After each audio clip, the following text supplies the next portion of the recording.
बाबा क्या समाचार बा?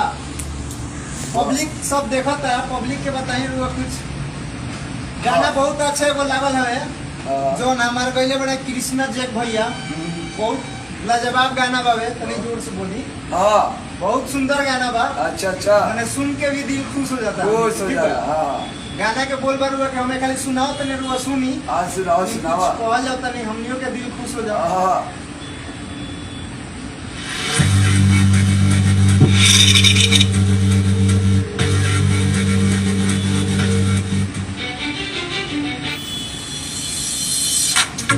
देखबा लाइव चलता कि ना।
आपके क्रिकेट के ज्ञान में मुझे जरा भी शक नहीं, पर क्या इतने सालों में आपने अपने फैंटेसी ऐप पे बहुत बढ़िया गाना है जो बहुत सुंदर नहीं लगा। राजस्थान के राम प्रकाश इस गाने को हम वायरल करेंगे।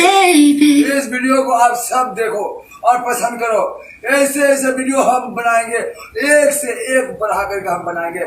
इस संपर्क करो इस वीडियो से, आप शेयर करो, फॉलो करो, सब्सक्राइब करो। हीरो तेगानो बाबा, हीरो तेगानो बाबा के सपोर्ट में चैनल को सब्सक्राइब कीजिए, फॉलो शेयर जरूर कीजिए।